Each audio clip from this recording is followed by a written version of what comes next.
Buenos días, gracias por continuar con nosotros y a continuación vamos a iniciar el panel número 2, la investigación periodística revela y combate la corrupción. En este panel participan Julieta del Río Venegas, comisionada del INAI, Julio Ríos, periodista y analista político, Gabriel Torres Espinosa, director general del Sistema Universitario de Radio, Televisión y Cinematografía de la UDG, Javier Solórzano, periodista, y como moderadora Olga Navarro Benavides, comisionada presidenta del ITEI Jalisco, a quien yo, antes de ceder el uso de la voz, leeré una breve semblanza de su trayectoria profesional. Ella es licenciada en Comunicación y maestra en Comunicación Estratégica por la Universidad Panamericana. Cuenta con 18 años de labor docente y ha participado en la Maestría de Transparencia y Protección de Datos Personales y del Diplomado de Protección de Datos INAI-UDG, ambos del Sistema Universitario Virtual de la Universidad de Guadalajara. En 2008 fue elegida por la Embajada de Estados Unidos en México, entre varias candidaturas, como visitante internacional en el programa Transparency and Good Governance del Departamento de Estado de Estados Unidos, en los que participaron más de 160 jefes de Estado. Formó parte del naciente ITEI en 2005. Desde el 2019 fue directora de Vinculación y Difusión. En 2023 ha sido designada como comisionada presidenta del ITEI. Así que yo, sin más preámbulo, le cedo el uso de la voz para que nos presente a sus invitados panelistas. Adelante. Muchas gracias, Eli, y muy buenos días, tardes ya a todos. Para mí, verdaderamente es un honor compartir este panel con las distinguidas personalidades que se encuentran presentes. Maestro Javier Solórzano, qué gusto, mi gran colega, estar con usted, por supuesto, a la comisionada Julieta del Río, a Julio Ríos, también colega periodista, y también colegazo Gabriel Torres Espinosa. Muchísimas gracias por la invitación, también a Vicente Viveros, que por aquí andaba y próximamente estará en un panel, y por supuesto a todos los que están actualmente con nosotros de manera presencial y de manera virtual. Yo no quiero aquí llevar mucho la voz, quiero más bien ya dar la voz a los expertos, porque considero que este panel tiene toda la relevancia del mundo. De nada sirve tener grandes cantidades de leyes, de normas, de reglamentos, si realmente no están abonando significativamente al combate contra la corrupción. Entonces, me permito leer las síntesis curriculares de los integrantes de este panel para a continuación comenzar con las preguntas detonadoras que me gustaría que cada uno en un tiempo breve pueda ir respondiendo para dar precisamente pie a esta discusión en el panel. A quien me permito presentar en primera instancia es a Julio Alejandro Ríos Gutiérrez, también añejo amigo, por ahí hemos compartido temas académicos, Julio, y bueno, él, como saben todos los aquí presentes, es periodista, escritor y analista político, es licenciado en periodismo y maestro en transparencia y protección de datos personales por la UDG, y su tesis de posgrado se tituló Rol del periodismo de investigación en el fortalecimiento de la cultura de rendición de cuentas y combate a la corrupción. Tiene nada más y nada menos que 25 años de experiencia periodística en diversos medios de Jalisco, también del país, e incluso ha trabajado en un medio internacional. Ha sido invitado para ser conferencista en coloquios y congresos organizados por diversos organismos garantes del Sistema Nacional de Transparencia, porque le conocemos, sabemos de su expertise y sabemos precisamente que siempre busca el ver de qué manera el periodismo puede abonar significativamente a la calidad de vida de las personas. Actualmente es conductor en el programa En Directo de UDG TV. A mi izquierda, a su derecha, se encuentra el maestro Gabriel Torres Espinosa, politólogo y maestro en filosofía política, también doctor en comunicación y periodismo por la Universidad Autónoma de Barcelona. Es profesor investigador de tiempo completo en la UDG y miembro del Sistema Nacional de Investigadores. Es director del Sistema Universitario de Radio, Televisión y Cinematografía de la Universidad de Guadalajara. Presidente también de la Asociación de Televisores Educativas y Culturales Iberoamericanas, integrante del Consejo Consultivo del INAI, nada más y nada menos, columnista de Milenio Jalisco, y participa en el programa de televisión en plural de Televisa Occidente. En la Universidad de Guadalajara se ha desempeñado como coordinador de carrera, director de división, secretario académico, rector de centro y director general de medios, así como vicerrector ejecutivo. Por parte del INAI nos acompaña Norma Julieta del Río Venegas. Ella es licenciada en Administración de Empresas por el Instituto Tecnológico de Zacatecas, maestra en Administración por la Universidad Autónoma de Zacatecas y doctora en Administración Pública, egresada del Instituto Internacional del Derecho y el Estado, en coordinación con la Universidad Autónoma de Zacatecas. Ha participado como ponente en diversos temas: acceso a la información, transparencia, fiscalización, políticas de Estado democrático, anticorrupción, rendición de cuentas y, por supuesto, tiene una larga trayectoria docente. Por ejemplo, impartido clases de administración, mercadotecnia, relaciones públicas, entre otras más. De 2015 a noviembre de 2020 se desempeñó como comisionada del Instituto Zacatecano de Transparencia, Acceso a la Información Pública y Protección de Datos Personales, mejor conocido como ISAI, desde donde me consta hizo mucho en pro de la transparencia estatal y nacional. Y de 2016 a 2018 fungió como la primera comisionada presidente de esta institución. Desde 2020 se desempeña como comisionada del INAI. Y por último, más no por ello menos importante, se encuentra Javier Solórzano, periodista reconocido, egresado de la Facultad de Ciencias Políticas y Sociales de la Universidad Nacional Autónoma de México y ha trabajado principalmente en medios electrónicos. Mantiene espacios de opinión, que es lo suyo tal cual, en diversos medios escritos.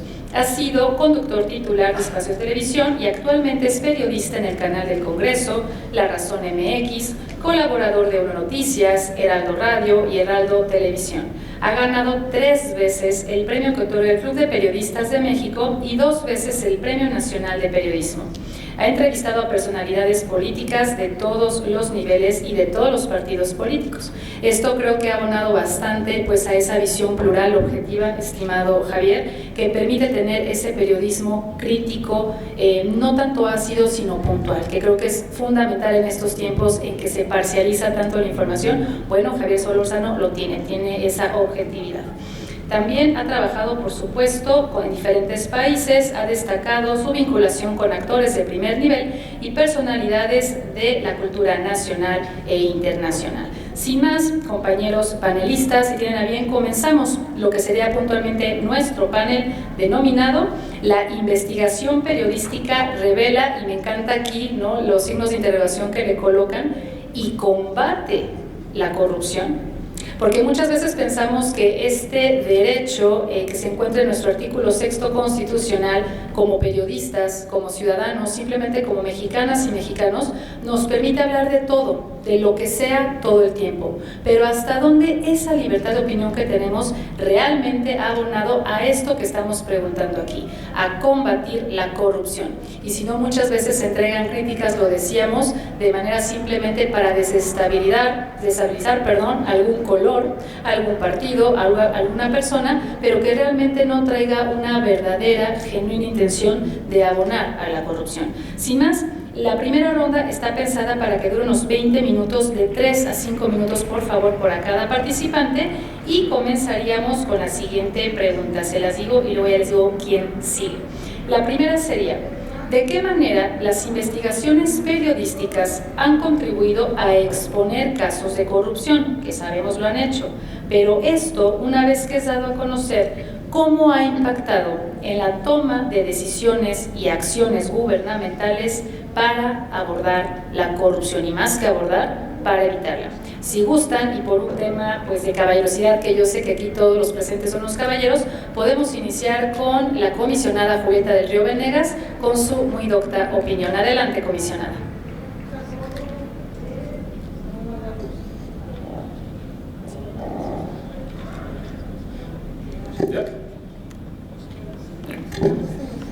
A ver. Gracias.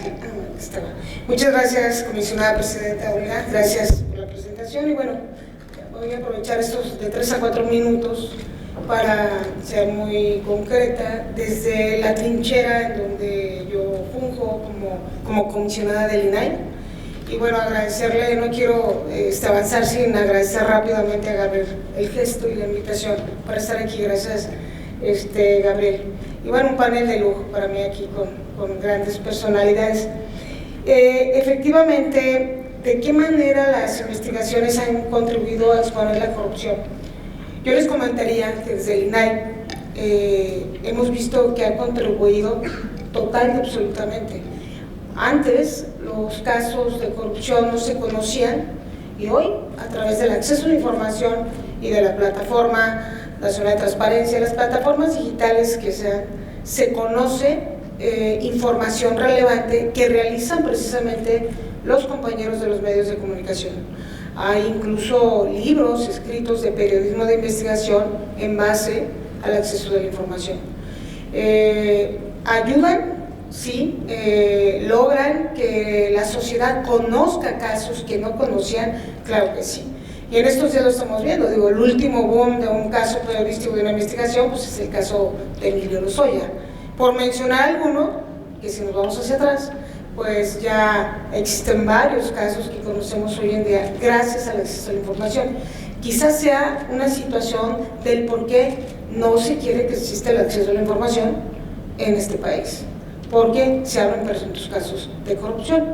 Y voy a decir uno también, que gracias al acceso a la información, incluso en el INAI lo resolvimos los 4 colegas, a todos, a la comisionada presidenta, a Adriana Josefina, nos tocaron resolver casos Segalmex. Entonces, esto deriva de la pregunta de don Adolfo, o sea, de la presidenta Olga. Desde mi trinchera, claro que abona, claro que ayude. Ahí lo que tenemos que hacer es dónde se queda la investigación periodística de todos los compañeros. Y bueno, pues qué decir, aquí está un experto, Javier, Julio, el propio Gabriel, que han puesto sobre el dedo de la llaga, decir, aquí pasa esto, ¿no? Gabriel también ha sido muy previsor en esos temas. Entonces, ¿pero qué pasa después? Pues pasa de que lo conocemos, de que nos mandamos las ligas, de que estamos, y de repente viene la caja de cristal y ya no pasa nada. E incluso lo que vimos el fin de semana con el caso de Lozoya, pues deja un desánimo de decir, bueno, pues entonces voy a jugar a esto porque no pasa nada, y al contrario, me regreso a mi casa, ¿no? Entonces, la parte que nos falta, y estuve en el panel anterior un pedacito, precisamente decía la presidenta Olga, en un mundo de leyes y demás, pues sí, pero estamos llenos de leyes, de sistemas, pero ¿qué pasa? Al final, ¿qué ha pasado con esos casos emblemáticos de corrupción en este país? Y no es privativo del gobierno de hoy, porque pues dicen que todo lo que hacemos es por el de hoy. No, vamos a la historia, está estafa maestra, está Odebrecht, están las toallas aquellas de Vicente Fox. Entonces, la transparencia es transitoria en todos los sexenios, pero yo concluyo mi participación, para ser respetuosa del tiempo, simplemente dejando en la mesa. Desde el INAI, el periodismo de investigación para nosotros es muy importante, tan es así que realizamos concursos de investigación, que por cierto en el marco de la FIL van a ser premiados los periodistas ganadores. Tenemos este comité editorial donde imprimimos libros de historias, de investigaciones periodísticas, de casos de corrupción. Ahí la pregunta sería, ¿es importante? Sí, sí es importante. La duda sería, ¿y entonces por qué las autoridades ya les hicieron la chamba a las fiscalías? ¿Por qué no está la actuación? ¿Impunidad? Muchas gracias.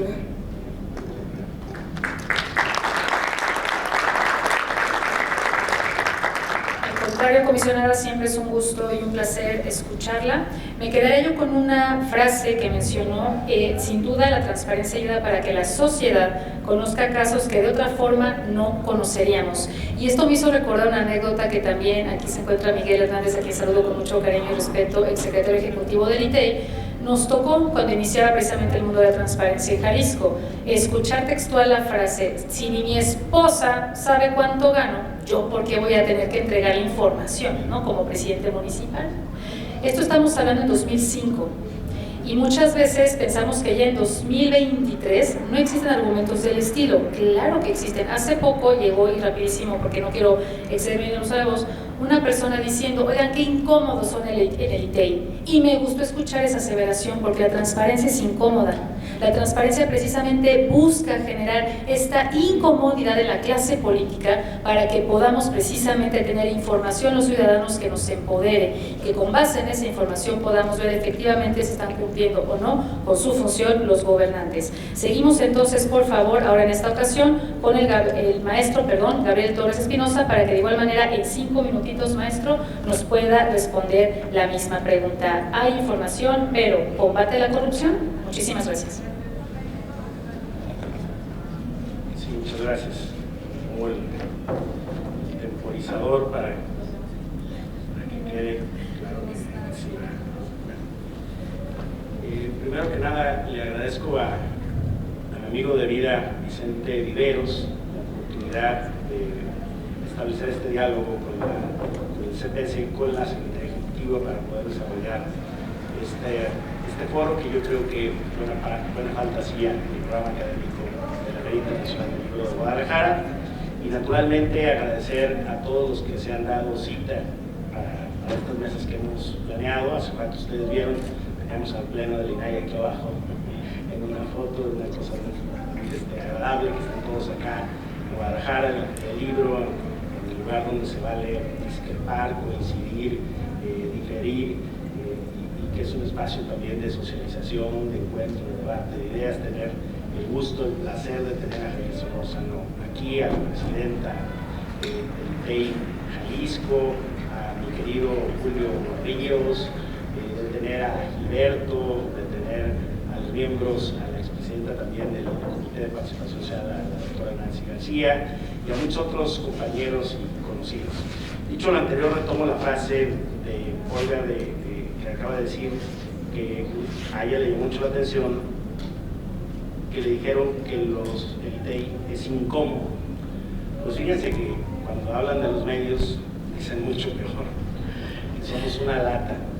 Y sí somos una lata porque independientemente de las estructuras formales de las que habló Inglú y de las que se refirieron hace unos momentos, bueno, también hay un combate a la corrupción que se da desde la investigación periodística, es decir, fuera del espacio estructural, institucional, del ámbito público.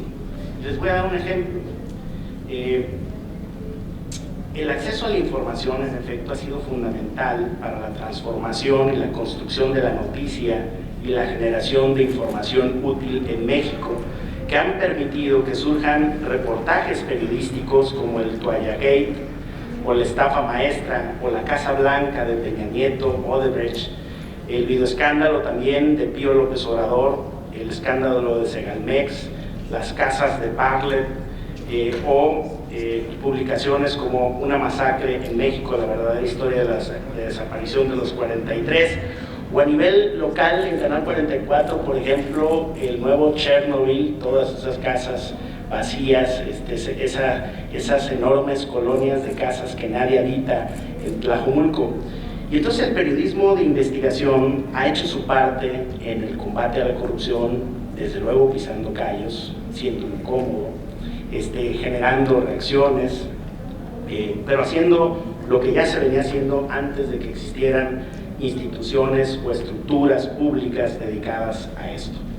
Y esto ha sido posible, o sea, potenciado gracias al derecho a saber del que habló hace un momento Blanca Lidia Ibarra, porque ahora los periodistas no tienen necesariamente que publicar cosas producto de una filtración. Muchas de las que refería aquí sí han sido filtraciones, pero otras, la mitad o más, han sido, por ejemplo, el Toallagate. Ahí se inició la Ley Federal de Acceso a la Información Pública cuando a Vicente Fox le pidieron por transparencia los gastos y luego hicieron una nota y sacaron lo que había gastado la Presidencia de la República en aquellas toallas que parecían bordadas en ora, que habían comprado y que se habían gastado un dineral, y eso dio origen a un escándalo y un debate interesante respecto del uso de los recursos públicos y de los controles institucionales que debe haber sobre eso.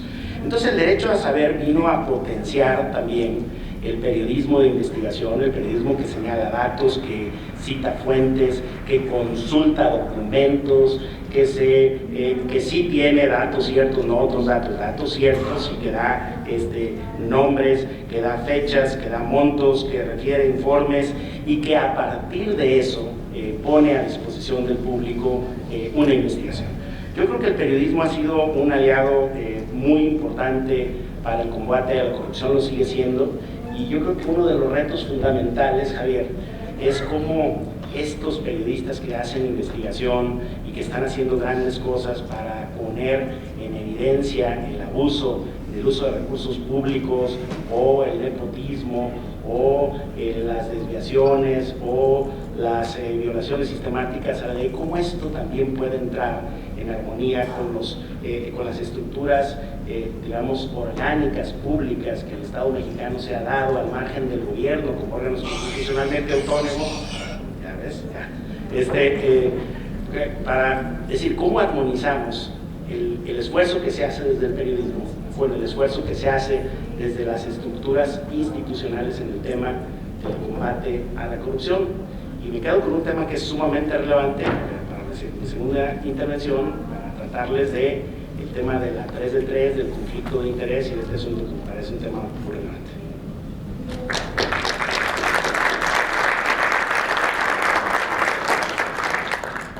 Muchísimas gracias, maestro, y nos podemos quedar también con esta frase, ¿no? Tenemos el derecho a saber. Y en esa lógica es deseable que, por supuesto, contemos cada vez más con información oportuna para generar estas investigaciones. Y esto de la filtración también me recuerda algo que les quiero compartir. Un presidente municipal, no voy a decir de qué municipio porque pues no se dice impecado por el pecador, llegó con nosotros molesto, ¿no? Francamente molesto al instituto hace unas semanas, y nos decía, un medio de comunicación, pues igual, filtró, ¿no?, un dato del ITEI. A ver, ¿cómo que filtró un dato del ITEI? Sí, que porque me amonestaron. Y le explicamos, ¿no? Esto salió en una sesión pública, ¿no? Y las sesiones son públicas por ley. Y deben ser así precisamente para que todas y todos puedan consultar el cómo es que el Pleno del Instituto toma las decisiones y el por qué precisamente es que se le amonestó.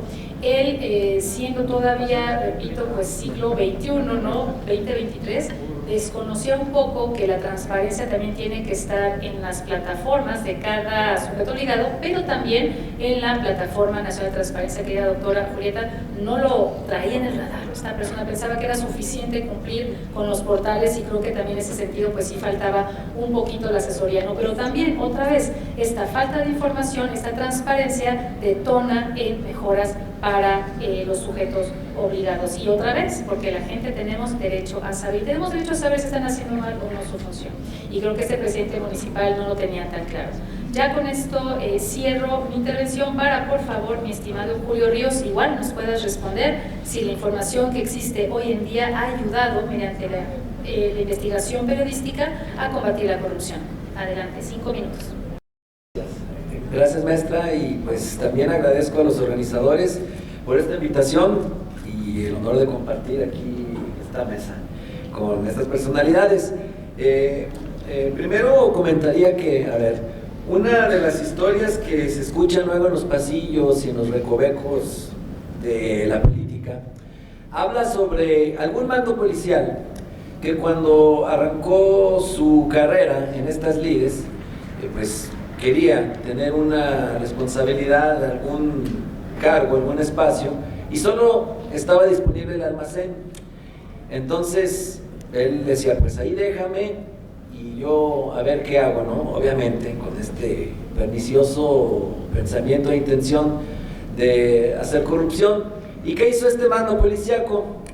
Cambió las botas del 7 al estante del 5, y las del 8 al del 6, y también los pantalones, y también algunos otros artículos. Y cuando los elementos, pues, se probaban las botas y obviamente les quedaban grandes o pequeñas, este personaje lo que hacía era solicitarles, pues, una cantidad económica para que tuvieran unas botas de su tamaño, ¿no?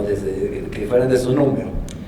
Y esto lo que refleja son, sin duda es muy ilustrativo de lo que ocurre con la corrupción en México, además, por supuesto, del uso mal enfocado de lo que se le llama ingenio mexicano, en este caso, para diversificar las modalidades de la corrupción, pues también cómo hay una aceptación en algunos sectores o personajes de la clase política de este tipo de prácticas, lo cual hace muy difícil que haya un castigo y que haya, por supuesto, un abatimiento de la impunidad. Y es entonces cuando uno se da cuenta que uno de los últimos reductos que quedan en este pues combate a la corrupción, pero desgraciadamente, como bien decían quienes me antecedieron en la voz, que no se traduce en sanciones, pero uno de los últimos reductos sin duda es el del periodismo.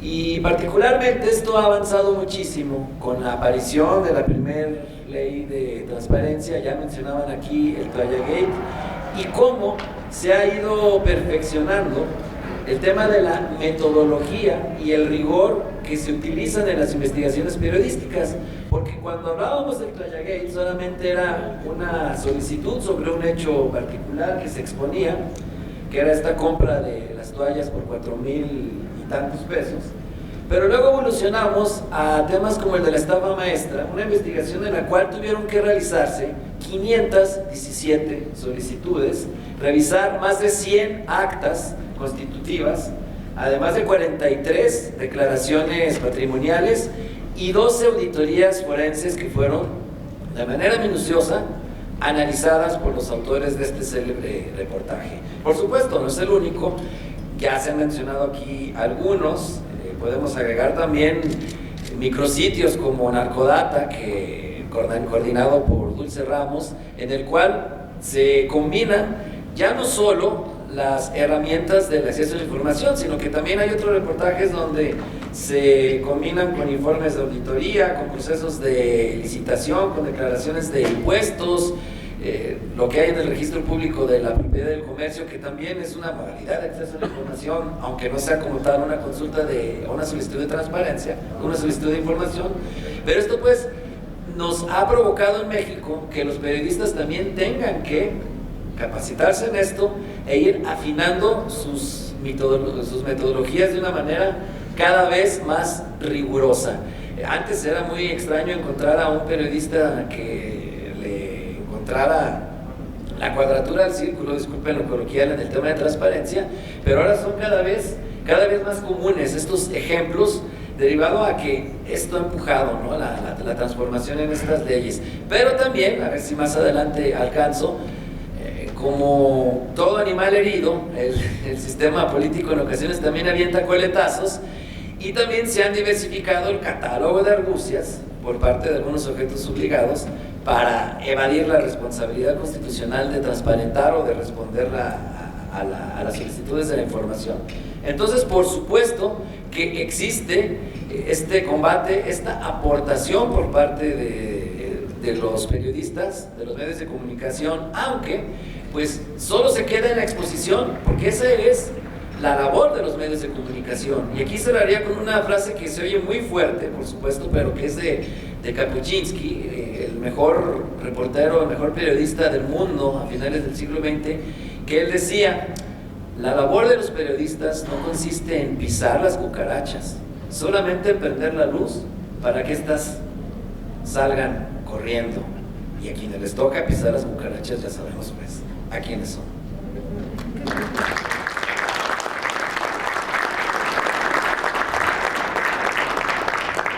Siempre sumamente elocuente tu intervención, Julio, muchísimas gracias. Fuerte, como dices, pues este final, pero sin duda es cierto, la transparencia pone ese foco, ¿no?, pone el reflector precisamente en la gestión pública, y ya tocará, por ejemplo, a los órganos internos de control generar las sanciones correspondientes, pero también a los ciudadanos hacer esas críticas, esas denuncias, porque volvemos a lo mismo: si el periodismo no nos da luz sobre estos temas, entonces ¿quién? Sabemos que los medios de comunicación marcan agenda, sabemos que los medios de comunicación dan temas de los cuales hablamos, y para que esto también se profundice, doy la palabra al maestro Javier Solórzano para que de igual manera en 5 minutitos nos responda esta pregunta multipreguntada: ¿de qué manera la información periodística combate a la corrupción? Muchas gracias. Muchas gracias. Gracias, muy buenos días, tardes. Gracias por la oportunidad de estar aquí. Muchas gracias. Gracias, en verdad, gracias a ustedes que están por ahí, y gracias a Raúl Padilla, que yo sí me acuerdo mucho de él. Miren, a ver, ¿por dónde empezar en 5 minutos? lo trataré de ser rapidito. Yo creo que buena parte del problema que tenemos ahorita se debe a que no tenemos procesos en donde nos entendamos. Si el presidente no quiere un quinto consejero o en el INAI, ¿no? Yo creo que es porque no le interesa el INAI. Y si no le interesa el INAI, no le interesa la transparencia. Y si no le interesa la transparencia, es que porque prefiere la discrecionalidad. Eso yo creo que es muy importante ponerlo en la mesa. En 1980, 81, 82, por ahí, se hizo el primer gran proyecto de derecho a la información. Fue un proyecto que salió de la oficina de la presidencia, cuando era presidente López Portillo, el director de comunicación social Luis Javier Solana. A lo largo de un año se hizo un proyecto de 30 tomos. Los 30 tomos eran, créanme, hoy serían un texto obligado en cualquier universidad, no solamente en comunicación, sociología, economía, etc. Cuando, ahorita que decías, la cuadratura del círculo, cuando se presentaron este documento, fíjense nada más, se metieron los 30 tomos en un camión de escuela y se metieron a Los Pinos cuando Los Pinos eran Los Pinos. Entró el camión con los 30 tomos, ¿saben por qué? Para que no lo vieran los dirigentes o los periodistas, porque sabrían que Televisa, en aquel tiempo algunas televisoras locales, no iban a querer el derecho a la información. ¿Por qué no van a querer el derecho a la información? Porque no quieren rendir cuentas. Entonces, se presentó el asunto y ¿qué creen? López Portillo tenía ahí junto a dirigentes de la radio y televisión. Y entonces de ahí salió la famosa frase de lo que dice ahorita Julio, no le encuentra la cuadratura del círculo. De ese momento ahora, yo soy de la absoluta certeza que hemos avanzado y muchísimo, mucho más de lo que imaginamos. Somos un país hoy que tiene conciencia de derechos, se apliquen o no. Tenemos un INAI fortalecido que se defiende con todo lo que puede. Y el periodismo es un elemento más en este proceso. No es el último elemento, es un elemento más. Nosotros no matamos las cucarachas, como bien dijo ahorita Julio, pero sí estamos responsabilizados en hacer cosas que la sociedad pueda conocer. El periodismo de causa, yo no soy, la verdad se los digo, sé que es impopular, yo no soy del periodismo de causa. Yo soy del periodismo en función del trabajo que es ejercer el periodismo. Miren, Segalmex se conoce gracias al periodismo. Es 2 veces la estafa maestra. Y el presidente dice que al señor que encargó de Segalmex lo rodearon de priistas. Se le olvidó que eran priistas, ¿no? Ellos se lo rodearon de priistas y ¿qué van a hacer? Le hicieron pura trampa. Uno pide información sobre el Tren Maya y dicen que es de seguridad nacional. ¿Qué es en este concepto seguridad nacional? Entonces, el periodismo puede ser una parte de este asunto. Y cuando digo que puede ser una parte de este asunto es informar, poner las cosas en la mesa, pero sobre todo algo muy importante.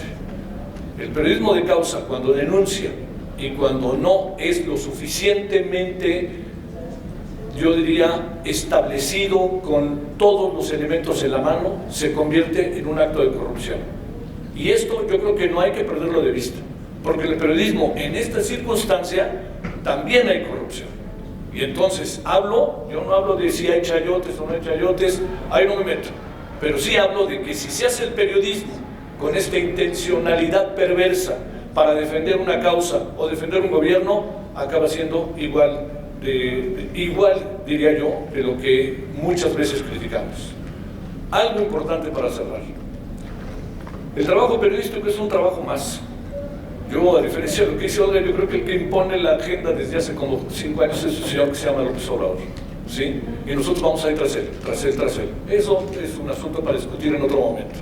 Pero lo que yo sí creo es que si los gobiernos no son sensibles a la respuesta, respondiendo, diciendo, hablando sobre cómo está el trabajo periodístico para que sean los gobiernos los que hagan acuse de recibo, yo les diría que no vamos a avanzar nada en ese sentido. El periodismo no va a bajar la guardia, siempre habrá quien tenga información nueva. Yo he tenido información que a mí me apena mucho que no haya trascendido. Rápidamente cierro con eso. Hace algunos años, un partido del Verde, el niño que lo encabezaba, sacamos un video en donde decían nos chamaquearon por unos terrenos que había en Cancún, que se los habían quitado. Fíjense lo que son las cosas. A las 2 semanas salió el caso Ahumada y se olvidó esta historia. Pero esto es una cosa que los gobiernos tienen que estar atentos, sensibles. No puede el gobierno hablar de que no hay corrupción cuando tenemos a los hermanos del presidente, cuando tenemos las cuentas que se van sacando de uno a otro banco por parte de un secretario muy cercano al presidente, cuando no nos quieren informar de lo que pasa con el Tren Maya.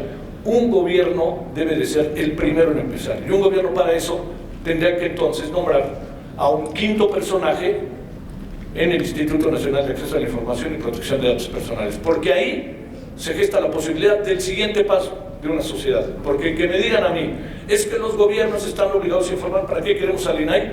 Ya sabemos qué pasa cuando los gobiernos quieren informar cuando quieren informar. Gracias.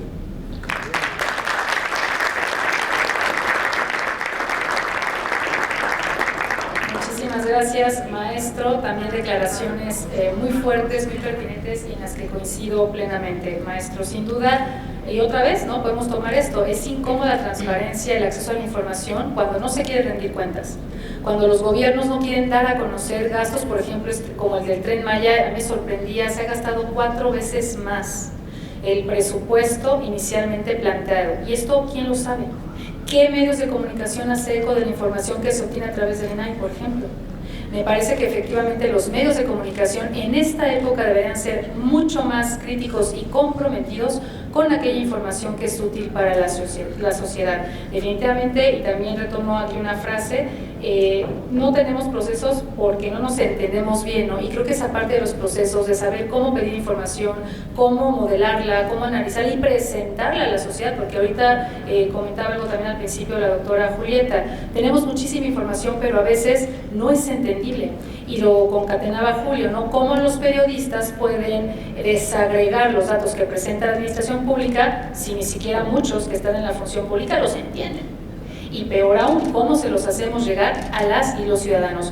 Yo creo que hay un camino que falta, digo, adelantándome un poquito, ¿no?, a la siguiente pregunta, hay un camino que falta, que está pendiente para que esta información pueda ser verdaderamente útil, pero tenemos que trabajarlo, y tenemos que trabajarlo desde los organismos garantes, desde los periodistas y desde quienes estamos también en administraciones públicas. Vamos a continuar entonces con la siguiente ronda de preguntas, y aquí, siguiendo Salud, lo que nos están proponiendo, pues es una pregunta también difícil, álgida, pero creo que también sumamente interesante porque estamos viviendo en tiempos muy complejos. Lo decía el magistrado presidente del Poder Judicial de aquí del Estado de Jalisco en una reunión que tuvimos, la que tuvimos el gusto de coincidir, la doctora Julieta y su servidora, decía, son momentos disruptivos, ¿no?, tiempos complejos, tiempos que exigen nuevamente mucho compromiso, mucha información.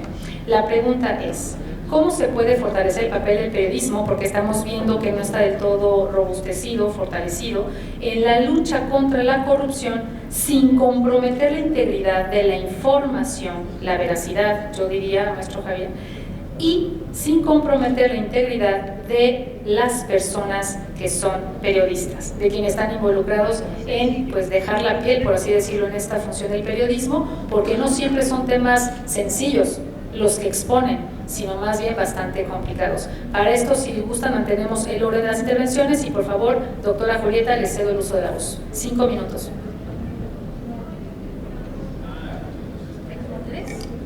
Tres minutitos. 3 minutitos, entonces, aquí me están comentando. Gracias. 3. Bueno, corre. Bueno, gracias, presidenta. Bueno, ahí comentaría este tipo de la protección. Tengo una fortuna todos de conocernos a los periodistas, con los que están en la mesa.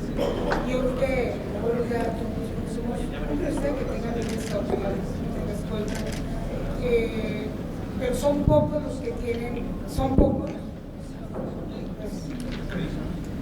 Respondiendo a la pregunta, son pocos los que cuentan con estos mecanismos. Incluso quiero decirles que un trabajo que ganó en primer lugar el año pasado en el concurso de periodismo desde Samantha Páez, y ella habló precisamente que a través de las solicitudes de acceso a la información, este colectivo que se dedica a ver la protección sobre periodistas, pues la mayoría del periodista no cuenta con personal suficiente de que lo proteja en su integridad. Ante cualquier recurso, ante cualquier investigación, pues viene siempre una persecución. Es muy interesante porque es real. Y si no viene la persecución, le echan la llamadita al dueño del medio y coincido con lo que decía Javier hace rato, que de todo hay en la viña del Señor, porque también hay difamación, y también hay cuentos y que se basan en lo que les llega, pero eso coincido con Javier. Pero en este tema yo creo que ¿qué debemos de hacer? Pues que estas medidas, esos mecanismos de protección que están desde la Secretaría de Gobernación, primero que sean públicos, porque de verdad los requisitos son impresionantes. Yo conozco 2 personas, reservo el nombre, pero me dicen, para obtener las escoltas, y luego están jugando con ellas, y al final la escolta se convierte en quien va y le dice a ver qué andas haciendo, ¿no? Entonces es alto riesgo, la verdad. Bueno, yo traigo unos datos, de 1 minuto y medio, en el buscador nacional de la Plataforma Nacional de Transparencia, en el tema de protección a periodistas y mecanismos de protección para personas defensoras de derechos humanos y periodistas. Ahí las búsquedas han aumentado, pero también la búsqueda de solicitudes sobre el tema de protección a periodistas en este año también ha crecido. Hemos visto y hemos conocido de los lamentables asesinatos que Artículo 19 y varios medios nos dan a conocer. Pues el número es impresionante, porque en este sexenio es donde más víctimas de la libertad informativa han existido. Y yo concluiría otra vez con lo que empezó a decir Javier: si eres enemigo del INAI, pues eres enemigo de la transparencia, y si eres enemigo de la transparencia, pues quieres discrecionalidad. Entonces, yo creo que tenemos un reto, digo, no tendría yo desde mi trinchera que decir sobre eso, simplemente que se transparenten, clasifican mucho la información, inclusive con este pretexto de seguridad nacional. Ahora ya todo es seguridad nacional, ¿no? Hasta conocer este tipo de información que es de carácter y de máxima interés público, se van a un resguardo. Entonces yo creo que está en riesgo las libertades informativas de este país, y deben de haber procesos, y porque si no, la verdad, pues cada vez se ve más amenazado este tema. Es cuanto, porque ya fueron 3 minutos, aquí está Javier. No, yo no. Muchas gracias.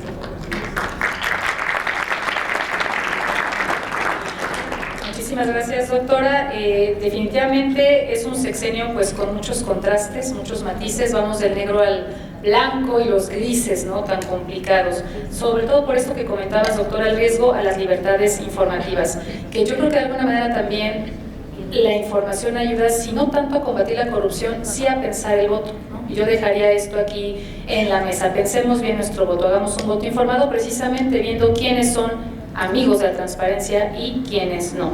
Continuamos, por favor, con el maestro Gabriel Torres Espinosa. Adelante. Repito la pregunta, quedó clarísima. No, claro. Muy bien. Bueno, yo esa me la respondo muy rápido porque quiero abordar el otro punto que dejé ahí en el tintero. No, pues está tan grave el tema de la integridad de los periodistas que tendrían que hacer una fiscalía especial para delitos contra periodistas, porque no solamente eso no va a la baja, sino a la alza, ¿no? Y ejemplos son muchísimos en el país, pero además esto ha formado escuela. Lo vimos con el presidente Trump en Estados Unidos, que descalificaba cualquier tipo de crítica periodística que no coincidiera con sus puntos de vista.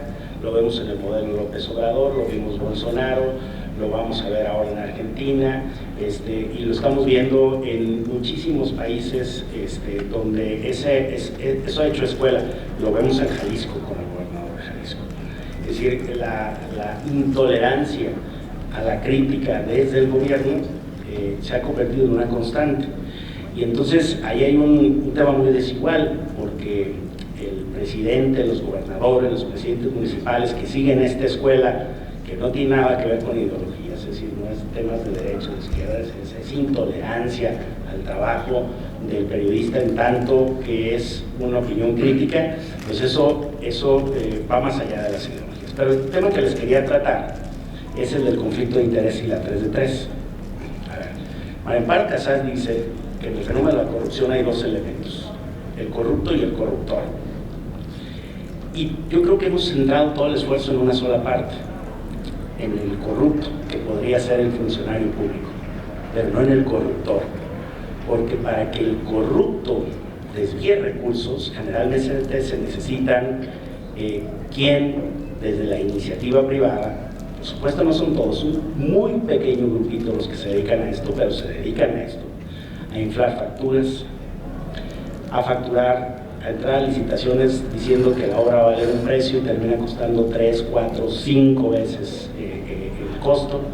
Y entonces todos estos enormes desvíos, hay una parte invisible todavía en México que corresponde al ámbito de la iniciativa privada, y estas empresas le siguen vendiendo al gobierno.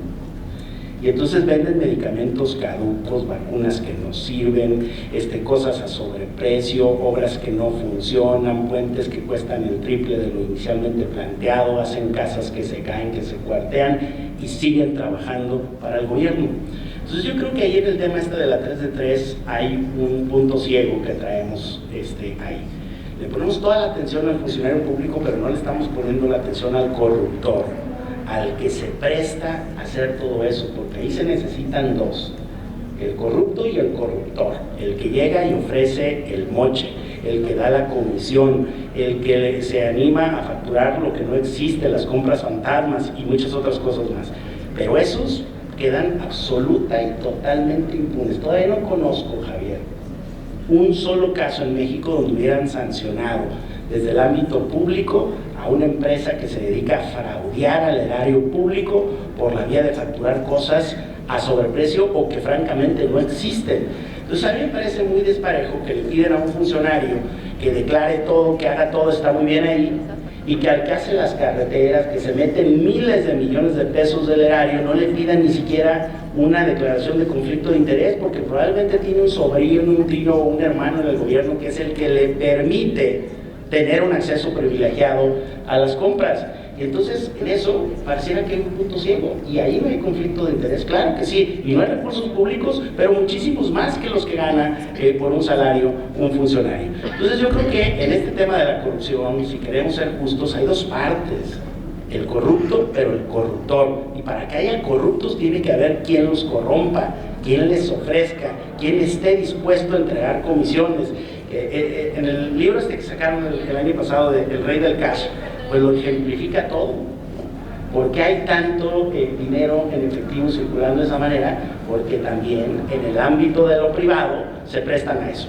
Y el colmo es que luego esos mismos organismos terminen empresariales presididos por gente así, ¿no? Que están además en los comités de compras de los entes públicos y son los primeros en armar las licitaciones, en prestarse al sobreprecio, en entregar cotizaciones que van a terminar costando 2, 3 o 4 veces su valor, y entonces pareciera un tema absolutamente inacabado. Reitero, a mí me parece que este es el 50% del fenómeno del que actualmente ni siquiera se habla.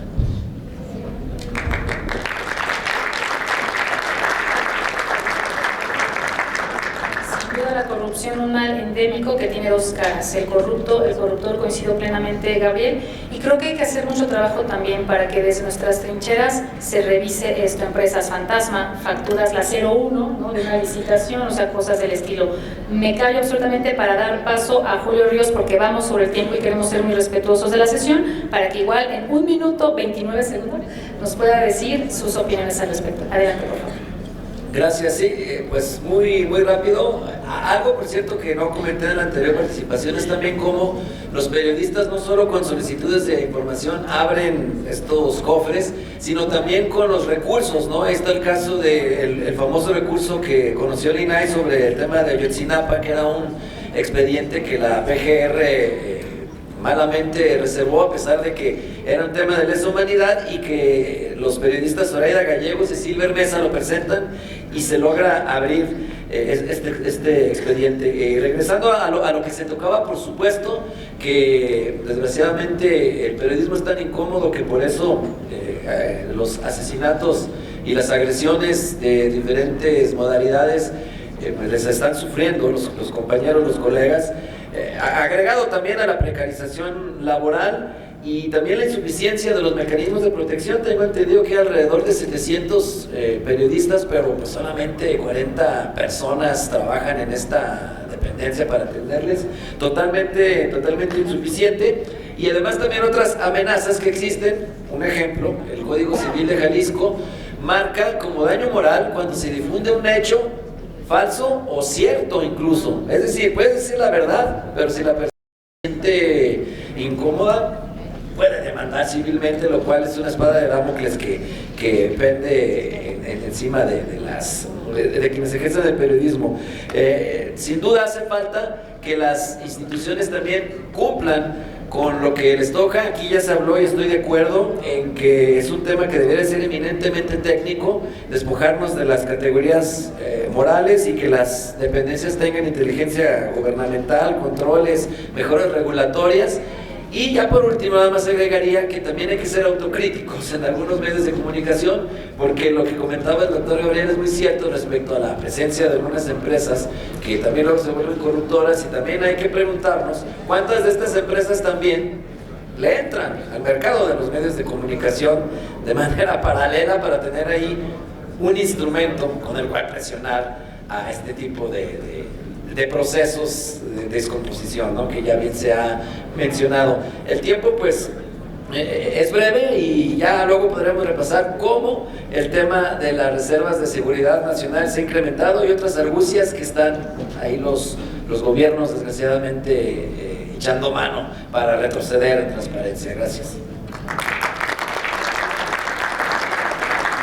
La autocrítica yo creo que es la palabra con la que nos quedamos. Los medios de comunicación deben hacer estos ejercicios. Maestro Javier Solórzano, para cerrar por favor con este panel, su opinión al respecto.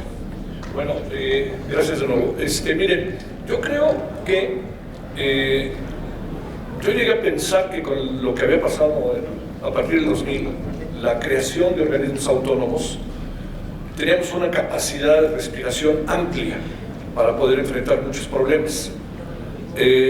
La autonomía no es un ataque a los gobiernos, es un proceso de observancia de la sociedad hacia los gobiernos, en donde los gobiernos durante el año 2000 y más adelante se hicieron más chicos, y no lo digo peyorativamente, en buena medida por la irrupción de la llamada sociedad civil, ONGs, etc.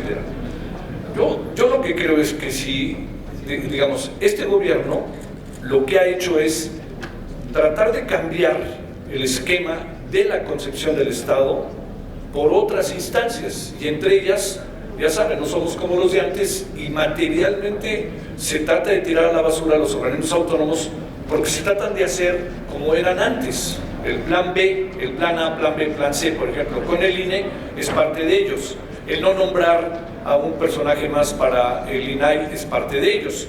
El hacer, el quitar las guarderías públicas infantiles forma parte de otra concepción de cómo deben ser las cosas. Yo creo que esto es algo a debate. A mí me parece que si algo ha pasado en los últimos años es que nos han sacudido. Podemos estar de una manera u otra manera pensando, pero sí nos han sacudido.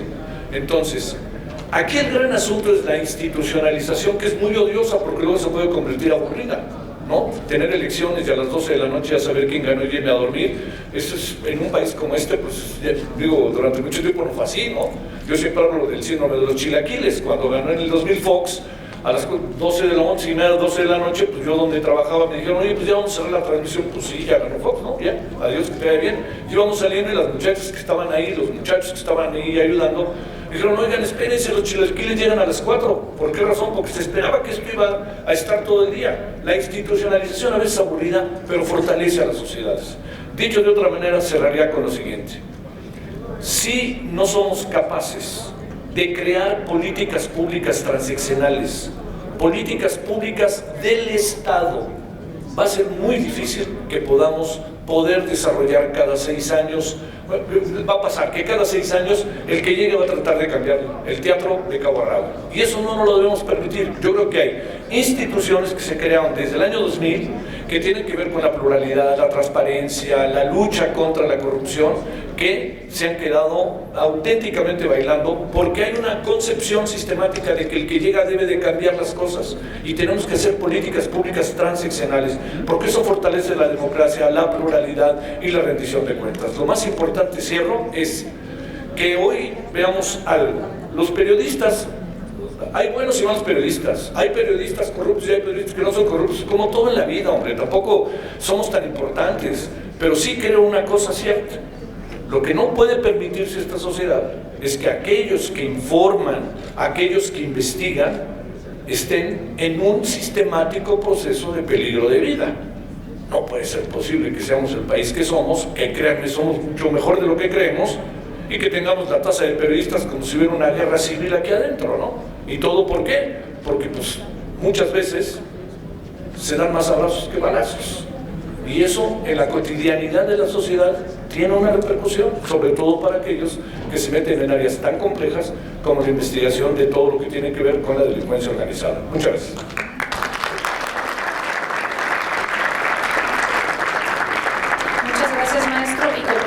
De esta mesa, si me permiten, panelistas, yo diría, el periodismo de investigación es la materialización de nuestro derecho a saber, y desde los organismos garantes y medios de comunicación debemos comprometernos a dar luz a las actividades gubernamentales para con ello combatir la corrupción. Y cierro con lo que dice el maestro: debemos evitar el cortoplacismo en nuestro país, tener visión de largo plazo.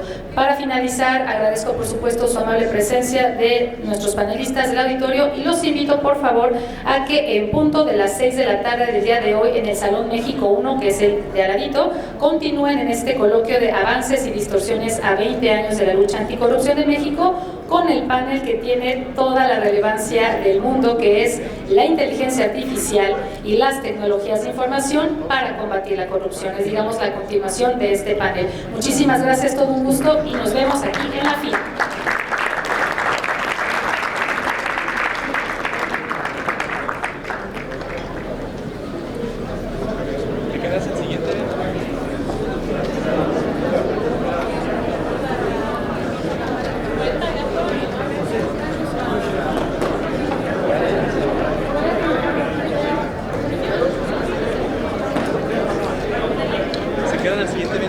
No, ya nos vamos nosotros. No, estoy esperando que me digan que corte.